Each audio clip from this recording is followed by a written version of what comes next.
3 nights ago, I had an extraordinary dream, a vision, a divine encounter that I believe was a message directly from God.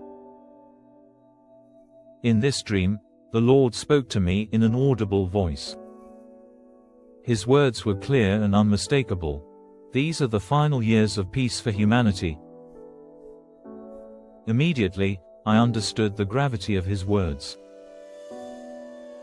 This wasn't about peace between nations or an end to worldly conflicts.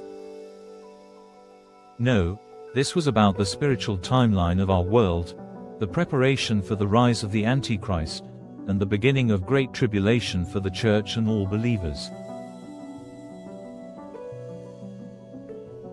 God impressed upon my heart that we are entering a critical window of time, a period where humanity has a final opportunity to prepare spiritually, mentally, and emotionally for what is to come. This is not a time for fear but a call to readiness. The Lord did not reveal the exact length of these final years of peace, but the urgency in his voice was undeniable. He referred to them in the plural, which means there is still time, but it is fleeting. These years are a gift, a period of grace given by God to prepare us for the challenges that lie ahead, the challenges that will test our faith to its very core. I felt compelled to share this message because what's coming will change the course of history. The Antichrist is preparing to rise.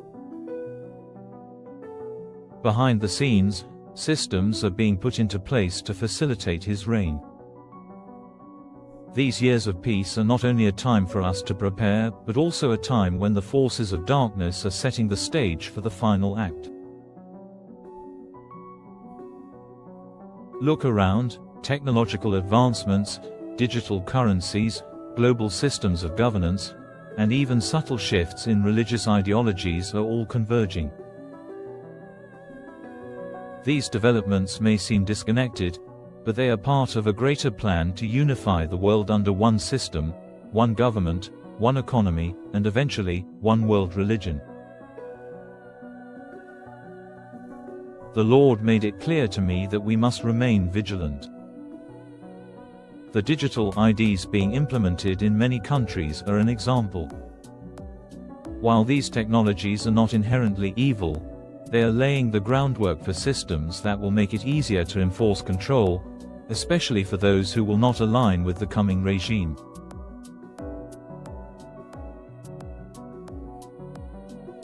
The Bible warns us about a time when no one will be able to buy or sell without the mark of the beast.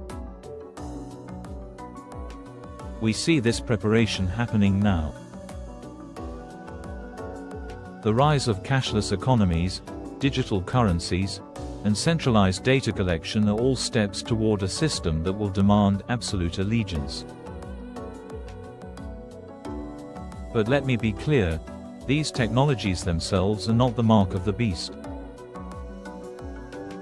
However, they are tools that could be used to enforce it.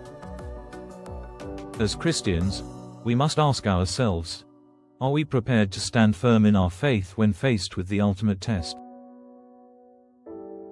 Will we hold fast to Christ, even when it costs us everything? The Lord also revealed to me that deception will be the greatest weapon of the enemy during this time. False teachers, preachers, and movements will rise, promoting unity at the expense of truth. They will lead many astray with messages that sound good but are rooted in lies. Prosperity gospel teachings, for example, will condition people to believe that God's blessings are tied to comfort and wealth, leaving them unprepared to endure hardship for their faith. Even now, we see prominent figures and influences uniting under a false banner of spirituality. The spirit of the Antichrist is already at work, normalizing compromise and encouraging people to prioritize worldly approval over divine truth. This message is not meant to scare but to awaken. God is calling His people to be sober, to be watchful, and to prepare spiritually. These are the years to draw closer to Him, to strengthen our faith, and to deepen our relationship with Christ. The Bible tells us that no one knows the day or the hour of Christ's return. This is not a call to abandon our responsibilities or retreat from the world, but to live with an eternal perspective. We are to continue working, studying, and living our lives, but with our hearts and minds fixed on Jesus. As we enter 2025, let us take this divine warning seriously. The time of peace is coming to an end, and the window of grace is closing. Use these years wisely. Share the gospel, strengthen your faith, and prepare your heart for the days ahead. God is faithful, and His promises are true. Though trials and tribulations may come, those who stand firm in their faith will inherit the crown of life. Remember, this world is not our home, our citizenship is in heaven. This is the message the Lord has given me for 2025 and beyond. I urge you to take it to heart, to pray, and to seek the Lord with all your heart, mind, and soul. Time is short, but God's grace is sufficient. Let us walk boldly into the days ahead, trusting in the One who holds the future.